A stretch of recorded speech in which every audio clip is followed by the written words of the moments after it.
Well, ladies and gentlemen, thank you very, very much for joining me for Spiritual Times with me, Philip Solomon, every Thursday between 7 and 8. It's always an event that I look forward to doing. But what we're going to, and to give you good advice about things, but it's a bit of a difficult one that I've got this week because I'm looking at, I should say, because it's something that I've been asked many, many times before, and it's not an easy question to answer.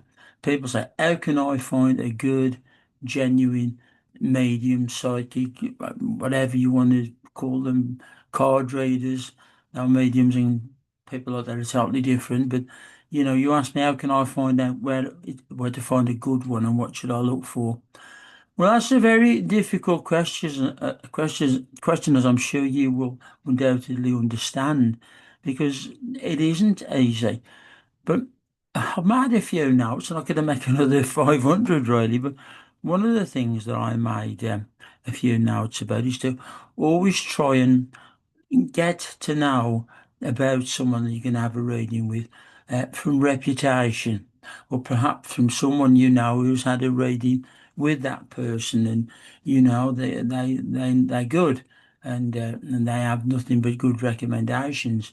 Don't dismiss everyone now. If you get an odd one who says, "Well, more, I expected more," you can't guarantee what you're going to get with mediumship. Most of us, including myself, are very lucky that generally most of the things we're given from spirit we can interpret and pass on to you without, a great deal of difficulty.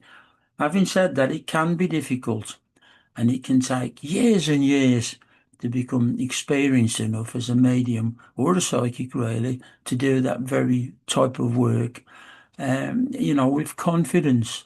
Because, some people tried for years and years, excuse me, ladies and gentlemen, to get to a stage where they're good enough to demonstrate in front of the public or to do private readings of such notice. A very interesting question, and I did make a note of this one. A lot of people was asking me, what about free computer readings that you see coming up for nothing, Philip? What do you think of those? Well, I've got to be honest with you. I haven't already, but I'll try and put it in as nice a way as possible. I think generally they're not going to have the human sort of link with them, are they really? And that reading is going to probably apply to lots of other people. If you can afford it, if it's like these card readings that they offer free on computers and that, really, you would be better to have it done with someone who's just doing it personally for you. The computer reading would more likely apply to many people. Always seek experience in anyone, especially a medium. That would be what I would say, and look for clear communication and transparency. Another difficult one that I'm often asked about is, sort of celebrity mediums. You read their columns in various magazines, or you've seen them on TV, past or present, or you've seen them at the theatres, and you say you've looked into having a reading with those people, but it's turned out after it's not actually them that you see. It's one of their team or an assistant that you put through to. And I suppose that's something really. I suppose if you were paying a reasonable amount of money, you would want to be speaking to that particular person, wouldn't you? But that's not always that easy to do. And you're going to shift around a little bit if you just excuse me, because my light's working a little better at that. Um, there again, I mean, it is possible sometimes to say those people, and people will say, "Oh gosh, it was really, really expensive, far more than I was intending to pay for a reading to see so and so, who I've always admired." But you've got to remember as well, mediums specifically, many of those have trained for many, many years to reach that standard, as they have the respect and recommendation of people. And that they're seen on TV or on radio or all those sort of things, or they do tours to theatres and that. Probably they have done many years of study. Not always. Uh, I've seen some stage mediums who I've not been greatly impressed. I've seen some very good ones as well, so it's not always the case. Your local spiritualist church, it's always a good place to go and see their medium, probably the local mediums of, the area that the spiritualist church is in. But more often than not, they will have been sitting in development circles that we call them, and they've had some experience of doing the work.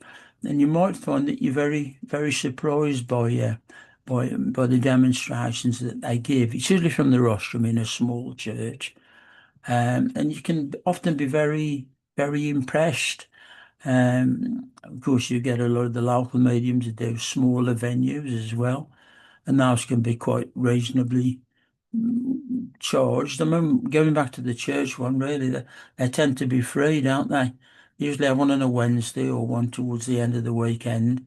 The one towards the weekend is usually the divine service, but nevertheless, they'll take a plate round in the service, or put in a couple of pound on if you want, or whatever you think. And it's a good way to learn about the way mediums work, and maybe to find one that, would be right for you. The big thing that I would always say, Roland, is recommendation. Recommendation, recommendation, and recommendation again.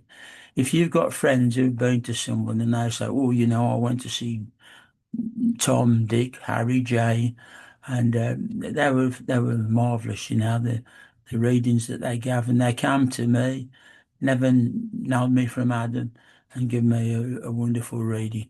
Well, that would be a good recommendation, wouldn't it? And maybe one that you could follow through on. That's what I would say. Um, in the private reading, really, that should really not be somewhere that, at the start of the reading or the middle of the reading, certainly, where, you're invited to ask 20 questions. I've seen so-called professionals advertising that, or choose your 20 questions. What would you like to know?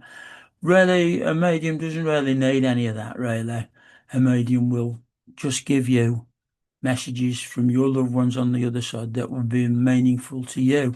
Not even really that meaningful to the medium. He or she really is just a tool, I suppose, like a telephonist, in a factory unit or something, or offices. It just passes on what they have for you. So really, you shouldn't really need to be asking questions. I mean, if I do a private reading, I suppose I don't do that many really readings, to be quite honest, and I haven't been doing demonstrations for a few years now because, well, I just haven't been really brilliantly well, and you've got to be fit and well to do mediumship. It takes a lot out of you. And, again, I'm a little bit suspect of these mediums who, do 2 and 3 shows a week up and down the country at different theatres. Maybe they're very, very, very fit and very capable of doing that. But for me, I used to find that very, very difficult to do. And I think really if you do the one week, then probably you've generally done enough. So I'm just trying to get the lighting a little bit better for you so you can see me without too many shadows from the lighting. It's very difficult in a little small studio where I have here. Another one, people will say, "Oh yeah, I got in touch with the such and such a famous medium, and they gave the prices there." And I thought, well, considering who they are, that's not too bad. But let me tell you here and now, not just because they charge the most means that they're the best psychic or the best medium. Sometimes, some of us we try very hard not to charge very much at all, really, because we think that it's a gift from God, that it's spirit who are coming through at no cost to help your loved ones, and we try our best to keep to that and to do that. But the other one, as I've said, the thing is that they find that they're given a telephone number to call, and rather than seeing or speaking to the famous medium, you get put through to one of their assistants, or you've got several people there that you choose your reading from. They may be listed as mediums, crystal ball readers, card readers, all those sort of things, and you pick one of them, and away you go. You don't always get the celebrity which, you know, drew your initial interest in having a reading. I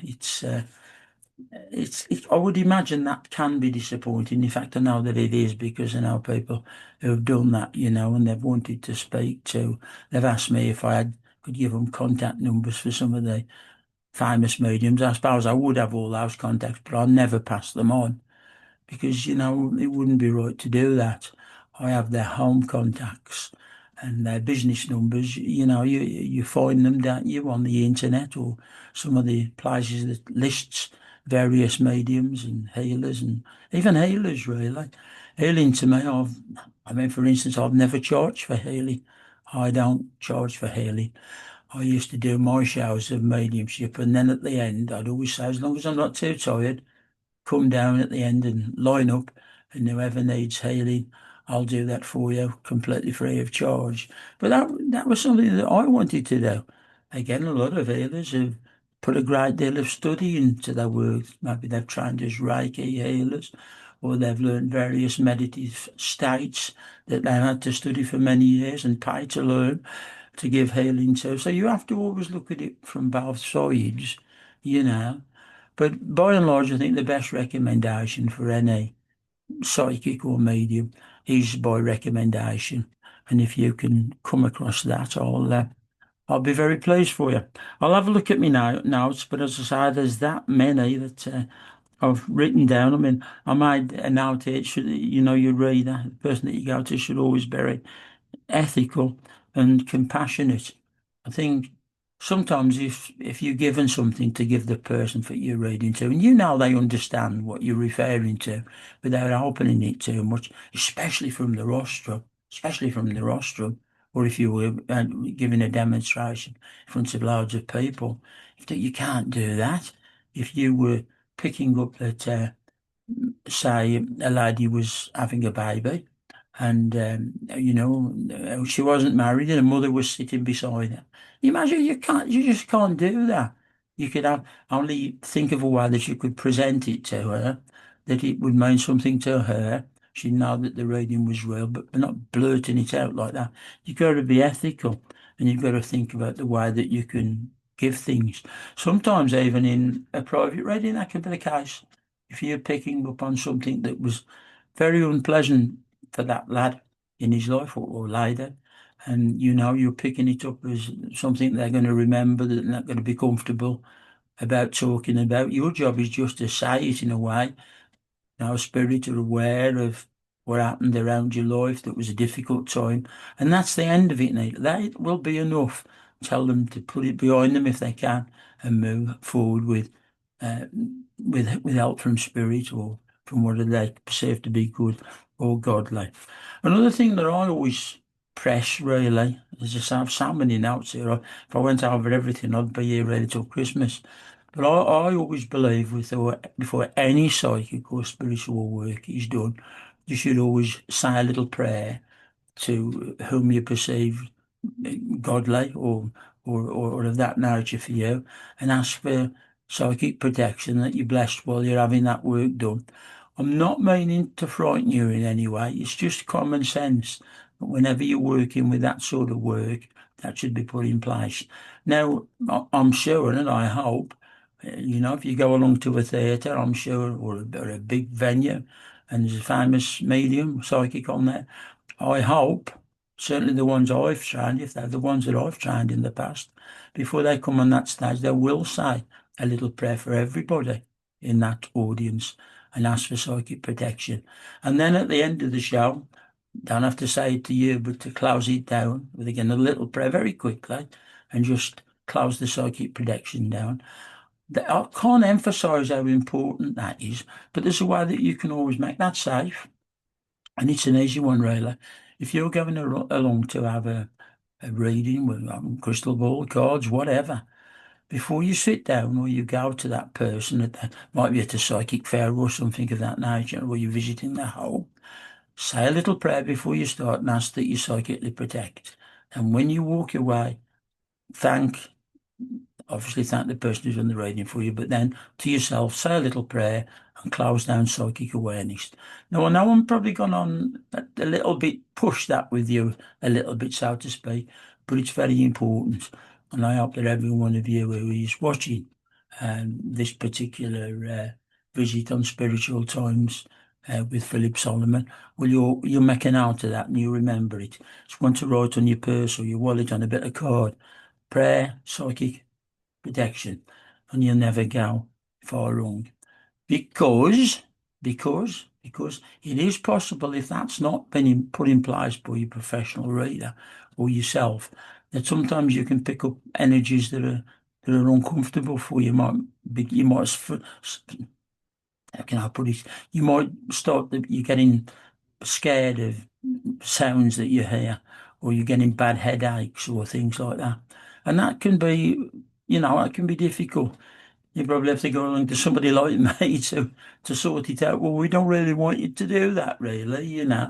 If you can do it for yourself, and if you follow the little practice that I've said to you, you'll never really go far wrong.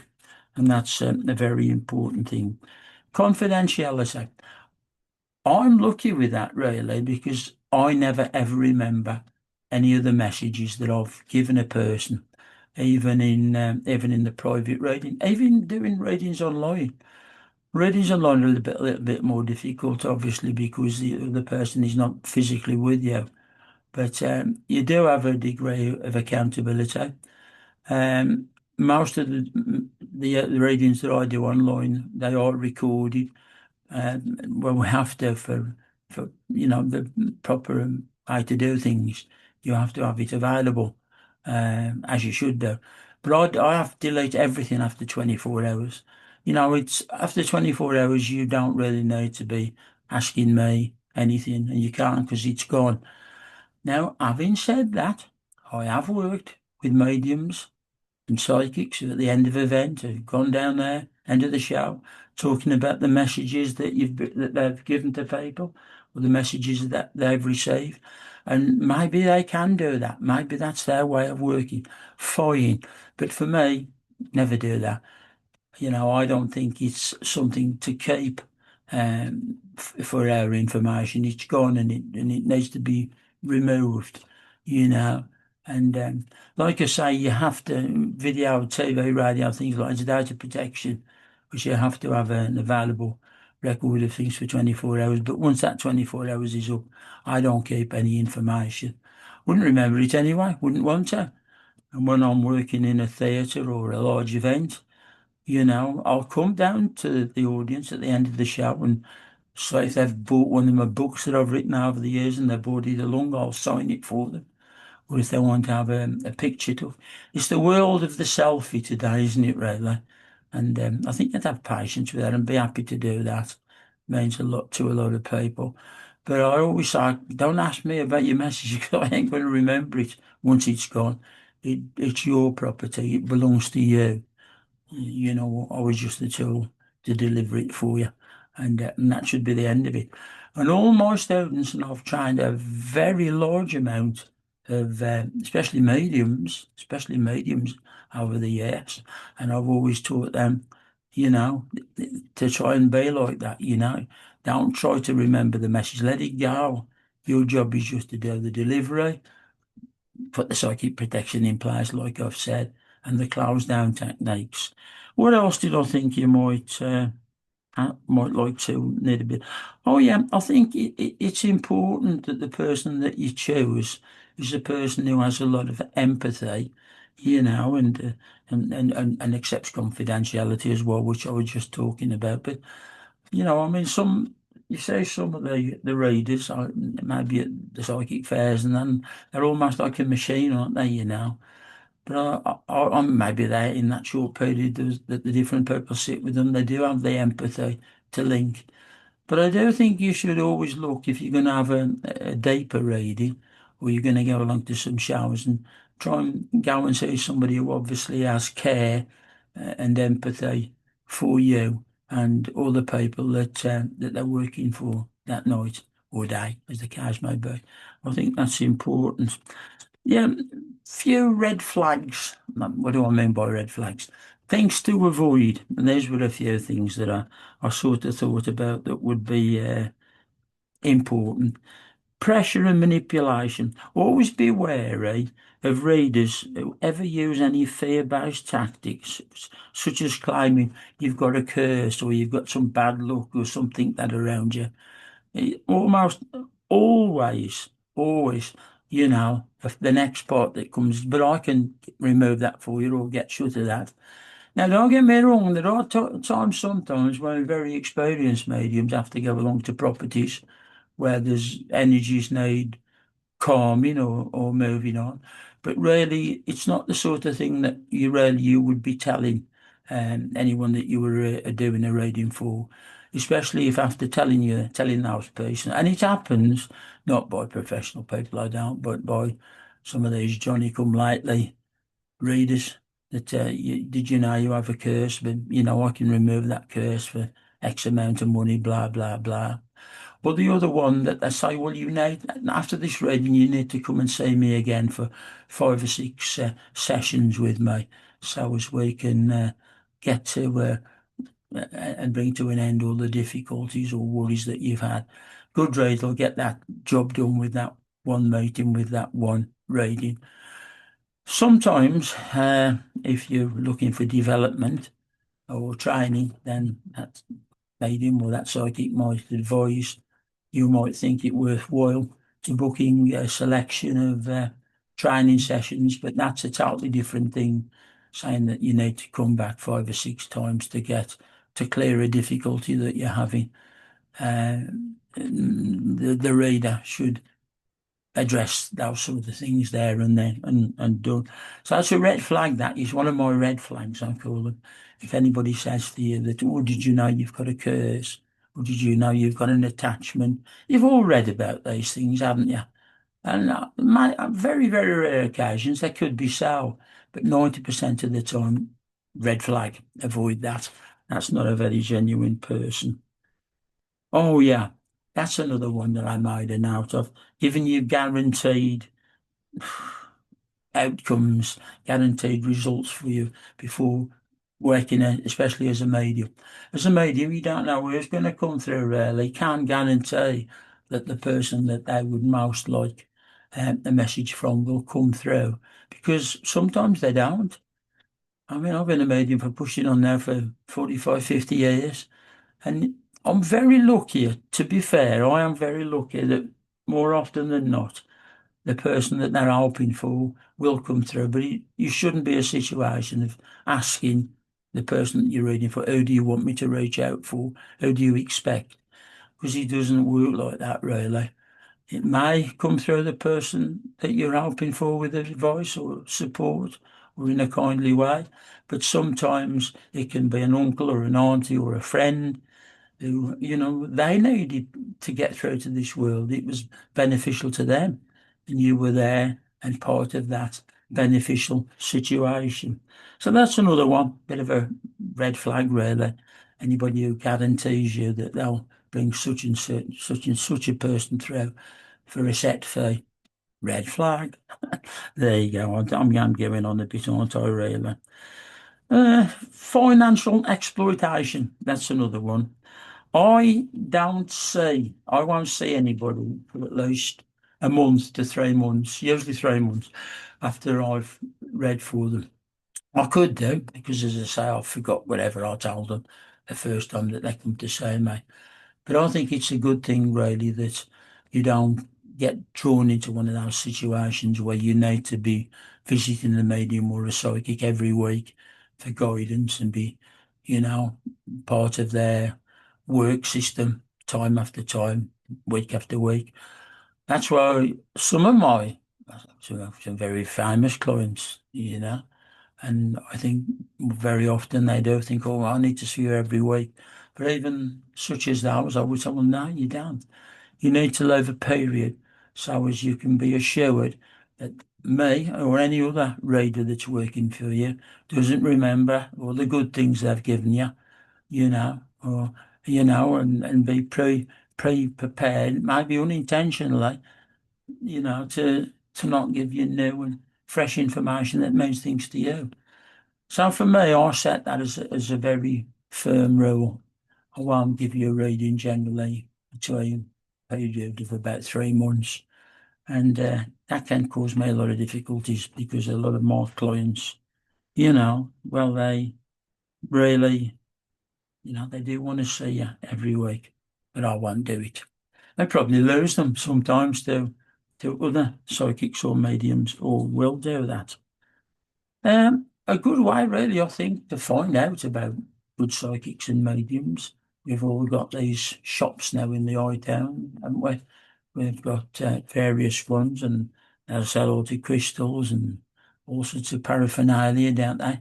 And sometimes the gentleman or the lady who owns that shop, maybe they give readings or may be able to give a recommendation for somebody who might be a good person for you to go along and, and say. And I still say my best advice to you is what I said to you right at the start, recommendations from friends, family, people that you know. Generally, they don't have any sort of bias. I'm not saying that the person in the new age shop has either. They might just want to help you and, suggest somebody they know is generally a good person and okay. Prices. That's a difficult one, really, because people are saying to me, oh, I'm not going to say who, but I went to see such and such a person and it cost hundreds and hundreds of pounds, but it was very interesting. But then also, well, fair play, that's up to you. But again, that's something you should consider as well. I've never charged people hundreds and hundreds of pounds. In fact, I, I don't think I would even ever do that if I was doing reading for the richest person that I know, because you're really providing a service for them, especially if you're a medium that's coming freely for you. Having said that, from the other side of the coin, you will sometimes get people who say, "Oh, if you have that gift, you pardon me, you should do that work for nothing. You shouldn't get paid for that." Don't agree with that, Reg. That's a really stupid thing that some people say, because if that medium or that card reader, crystal ball reader, whatever they do, Reiki healer, if that's what they do for a living, then they have to charge you, don't they? Because otherwise they wouldn't be able to put the petrol in the car to pay the bills, to pay the mortgage. But you'd be surprised how many people do come up with that conclusion that all psychic work should be done for nothing. It's a gift that's given you, so you should give it freely. And it just isn't possible, is it? If you're doing that work professionally, the very word professionally generally means that you're doing it for a living. Uh, you know, I do sort of balk a bit really when people come and say to me they've paid hundreds and hundreds of pounds to go and see such and such a person, and they were disappointed. And then others will say, "Oh, that's fine. I'm happy to pay that sort of money. You only get what you pay for." That old saying. But I don't know whether that's strictly true of the best mediums. Again, over and over again, I keep saying to you, by reputation, more than anything else. I mean, I can't tell you set fees that you should pay, but I don't think that you should pay massive amounts of money for a reading. Uh, but you've got to understand that some of those people, it's their work, it's what they do for a living. And if they want to maintain the standard of living that they've always been used to, then those are the fees that they have to charge. Again, it's not very fair of me really to run them down too much or say that they shouldn't, because I've always had a job or done other things that meant that I could do things very, very as cheaply as I possibly could, reasonable charges. It's the same with events. I mean, people sometimes say events can be expensive. They go, I wonder what's the average cost to go along to a show, a psychic show these days, demonstration club. I don't know, £20 or something like that. I don't know. But I've done those sort of shows, and sometimes, you've got to think about the promoters. You look round and think, well, I think they've probably had a job to break even tonight. And I've always done this. You might not believe me, but it's true. If it's been that situation, I've sort of said to the promoter, well, take this back. Don't worry about giving me such and such amount of money. We'll leave it at this. And for me, I could do that, but not everyone can. They're going around doing those shows, and they need to get the money that the promoters agreed to pay them, I suppose. And some of them can be quite expensive. I mean, I've heard talk of some of the more famous mediums being booked in places, and the promoters have paid them thousands of pounds to do the event. And I suppose they've got to get that money back, and it usually has to be paid by you, the person who's gone along to the shows. But as I say, it's always been different for me. I've played big theatres and all the rest of it, but I've always felt, try and keep costs down for the people who need it if you really can. And healing, I've never charged for healing, but again, people will say, well, I want to go and see such and such a famous healer, with amazing reputation. But it's this cost. What do you think? And I will say, well, I don't know. You pay what you think something's worth. For me, I never did really charge for healing. I just do hands-on healing, really. Of course, you can't do hands healing on the way that we used to do it because you've got to be careful. You can't put your hands on people, where you could find yourself in some sort of difficult situation of a situation being considered inappropriate. And I don't think you do need to put your hands physically onto a person. I just go where I feel the healing is with one hand and my hand on that area. So you all see, over the third eye. And I say a little prayer for healing and I'll give them the healing. And they say thank you and I say thank you to them. Away they go and I don't charge them. But I did train many years ago to be a Reiki healer, a proper Reiki healer. Oh, that's another one that we could talk for a very long time about. But you do see people advertising themselves as Reiki masters and Reiki this and Reiki that. To be a proper rat, to study Reiki properly, it takes a few years, really. And you have to have proper attunements in between each level of becoming a Reiki practitioner. And I know there's a lot of courses out there that I've even seen it suggested you could do that sort of training in a day or a week. That's not really possible. But again, what you need to do is look into these things carefully and look for recommendation. I'm not going to make any comments about that. I believe in Reiki, it works, but I don't do that sort of work today. What should you do before going along to a reading? Well, I suppose we're talking about private readings, aren't we? Or going to a venue.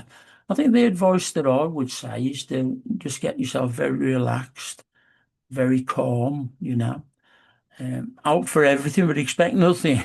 I think it can be a wonderful experience to go along and see a really good medium at work. And even if you don't get a message, and we're all out for one, people say, oh, I don't care whether I get a message. And of course you do. But they can only do so many. That was another thing that I was always blessed with. Wherever it was, at a small venue or a large venue, I could usually do about 25 messages. But some people can't handle that, they can only do 4, 5, 6. And it's just as good and just as much effort that they've done as I ever did. I could always do that. Back to the finances of things, maybe I was too silly at times with what I charge people to do things. And one of the things that I always used to do as well, and my wife had fetched them for me, I always used to do a dozen or 2 dozen long stem roses. And if I gave anybody a message as a little extra gift from Spirit, I like to give them that rose. I've always been a great believer in the healing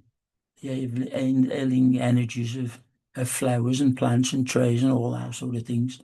But that was my choice.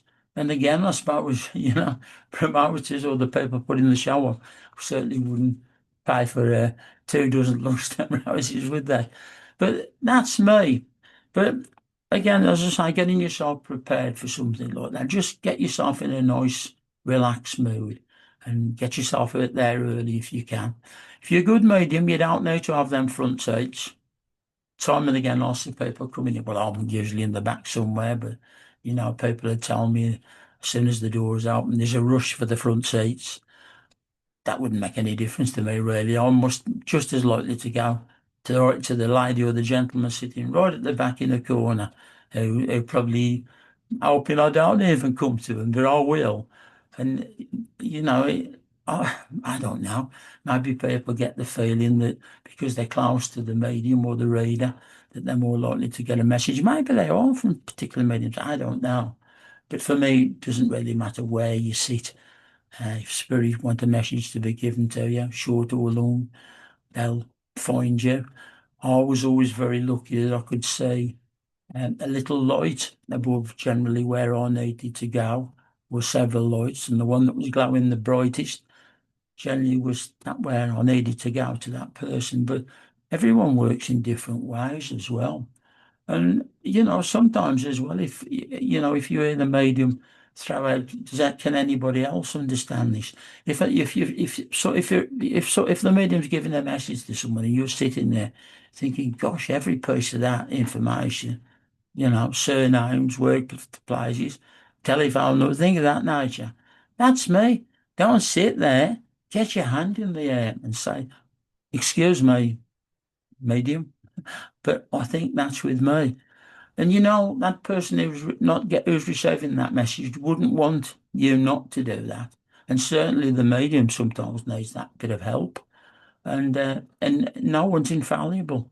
If you know that that message is for you, the sensible thing to do is to get your hands in the air and call for it. I'm going to go back to another thing to advise you. Always say, when you sit in that chair, just say a little prayer to whatever you perceive to be good or godly and ask to be protected as well. And if you want to say a little prayer, hopefully for a message, why not? Why not? I'm sure everyone must do that. Other people say to me, oh, I'm not interested in messages and all that. But everybody likes to get a message, don't they? But what a good medium should always do, you should always see that audience or that collection of people going away uplifted, and then you've done your job. And that might be some good advice for any mediums who are watching this and maybe thinking it might be worthwhile listening to my words of experience.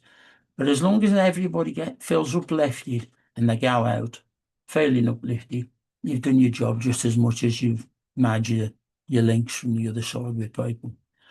Again, I always say, people say, where's the best place to go? Well, I think your local spiritualist church is as good as anywhere. Wherever you are in the country, and there will be spiritualist churches. Most of them come under the National Spiritualist Union, and some of them are part of the greater world Christian spiritualist religion. Uh, really, I don't think it matters what one you go to, really. Uh, I was always quite happy to serve either. Really, I don't do church services very often. No, I have done one quite recently to honour a very good friend of mine and to serve one of the local churches. But it's a good place to go. You go along to your local spiritualist church, and that's a good time really to get recommendations, isn't it? Sometimes your people say, oh, it's the same old person up there doing the services I saw in the other church, or, you know. Well, you got to remember there is a sort of a circuit of mediums who are quite willing to do their work from the love of it. Often they don't get paid or only a few small expenses. So then again, I mean, some of the churches do put, bigger nights on, and some of them do have quite famous mediums along. And if you go to them at the church, again, you'll probably find that you have to pay. But as I say, the churches are a very good place to learn about the work. But if you are one of those people who you love to go to the psychic fairs or you love to go to those all sorts of events, I've worked on one, not working as one of the raiders out there, but probably doing mediumship or taking some of the other subjects that I do. I'm a qualified hypnotherapist. I talk about regression work, where you can learn a little bit about your past lives. I'm one of those mediums who has no doubt from the experiences that I've had that we all live past lives and come back time after time to progress.